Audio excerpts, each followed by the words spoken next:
Вие сте се отделили от съзнателното си аз, като сте насърчили определени неблагоприятни емоции. Поглеждането назад е необходимо, за да се определи как всяка емоция ви влияе. В отражението дайте пространство за разкриване на вашите истории, тъй като вашата преценка може да създаде различни версии. Има много слоеве във вашата маска, които забравяте или не подозирате как сте се трансформирали до днес. Бъдете търпеливи и нежни, докато отделяте време и се грижите за себе си. Хората във вашата общност споделят същата ситуация като вашата, търсейки изгубените си души. Те служат и на вашите катализатори. Не се страхувайте от тригерите. Да откриеш вътрешното си аз означава да отидеш по-дълбоко.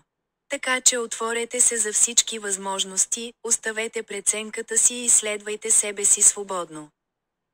На този етап се нуждаете от любов към себе си и разбиране, за да подкрепите промените.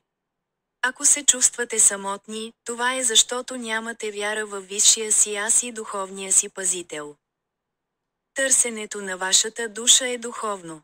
Има издайнически знаци, които да ви тласкат на всяка стъпка от пътя, за да се доближите до вътрешното си аз. Върху какво се фокусирате всеки ден? Ако не сте надникнали дълбоко във вътрешния си свят, това е повише призвание да пренасочите вниманието си. Дръжте всичко в повисока перспектива, за да преминете през препятствията в живота. Когато ги гледате като проблеми, те стават проблеми. Когато гледате на тях като на житейски опит, можете да се учите и да растете. Емоционалното заболяване е много реално. Като например стресът в дългосрочен план може да предизвика повече здравословни проблеми. Ако възникне стрес, научете се да го освобождавате радикално, защото не е нужно да го насърчавате. Освен това, останете центрирани, за да практикувате самосъзнание. Имате рани от настоящи до минали животи, които трябва да приемете, за да ги излекувате. Пречката е вашето мислене, което не желае да ги осъзнае. Ако някога забележите негативните си емоции, те са вашите рани от неприятни преживявания. Чрез създаването на вътрешно пространство тези негативности могат управляемо да се излекуват и да избегнат бъдещ хаос. Консумацията от външното аз ви кара да загубите вътрешното си аз. Определен навик, дейност и желание запълват вашия празен свят. За да подредите душата си отвътре, трябва да осъзнаете как външната материя ви движи. Вашата реакция говори ясно в това. Затова обърнете по-голямо внимание на чувствата си. Освен това имайте предвид коя е истината, защото проницателността е доста трудна, когато емоцията ви влияе. Има мотивационен фактор за действие върху нещо.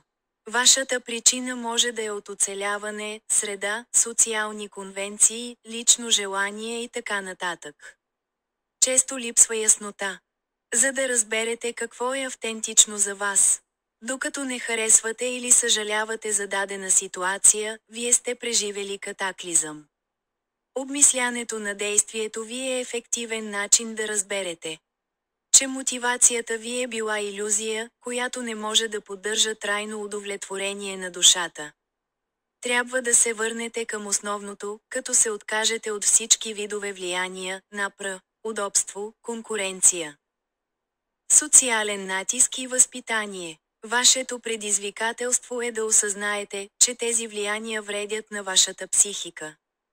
Може би ги осъзнавате, но извинението ви саботира да направите нещо положително за тях. Изкушението и страхът са някои от виновниците за забавянето на автентичното ви аз. Без здраво вътрешно аз живеете в фасада, за да изградите фалшива връзка с другите. Следователно връзката със себе си се превръща във важен фактор за автентичност.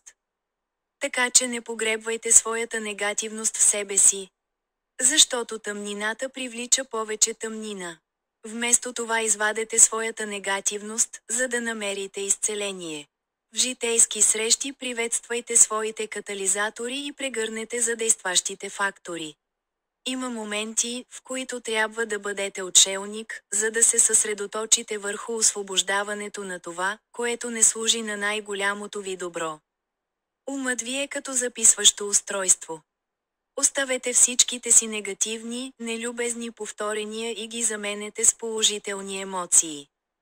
Ще изкачите тази планина и след това следващата, което ще донесе голяма радост. Вашата чаша винаги може да се пълни отново. Тече като вода, вместо да се държи за възприятията.